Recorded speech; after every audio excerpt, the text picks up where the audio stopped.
Tahukah kalian, John D. Rockefeller, raja minyak sekaligus salah satu orang terkaya sepanjang masa, nggak cuma berkuasa di industri minyak. Dia juga punya andil besar dalam membentuk sistem pendidikan modern lewat yayasannya, Rockefeller Foundation. Tapi, banyak yang curiga. Apa dia benar-benar peduli sama pendidikan atau cuma mau ngeciptain sistem yang ngebikin orang jadi budak industri? Yuk simak sampai habis.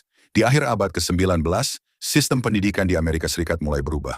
Rockefeller dan elit-elit lain mendukung sistem yang fokus pada disiplin, kepatuhan, dan standarisasi. Mirip kayak Prussian Education System. Tujuannya?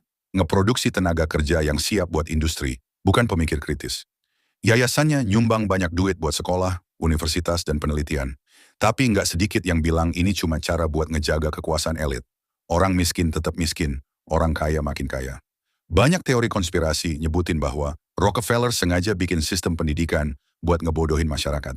Misalnya, fokus pada kepatuhan, siswa diajar buat nurut, bukan berpikir kritis. Ketimpangan akses. Orang kaya bisa sekolah elit, orang miskin terjebak di sekolah biasa. Produksi pekerja, sistem pendidikan lebih fokus ngehasilin tenaga kerja siap pakai, bukan pemimpin atau inovator. Tapi nggak semua setuju sama teori ini. Banyak juga yang bilang Rockefeller cuma mau modernisasi pendidikan. Sistem pendidikan modern masih banyak dikritik karena 1. Terlalu standar, ujian dan kurikulum kaku bikin siswa kurang kreatif. 2. Ngejaga status quo. Orang miskin susah naik kelas sosial, orang kaya makin di atas. 3. Buat industri, bukan masyarakat. Pendidikan lebih fokus pada ngehasilin pekerja, bukan ngeberdayain individu. Banyak yang nggak setuju sama sistem ini. Contohnya, John Taylor Gatto, mantan guru yang nulis buku Dumbing Us Down, bilang sistem pendidikan modern sengaja ngebodohin masyarakat. Gerakan alternatif kayak homeschooling, unschooling, dan sekolah demokratis muncul sebagai bentuk perlawanan.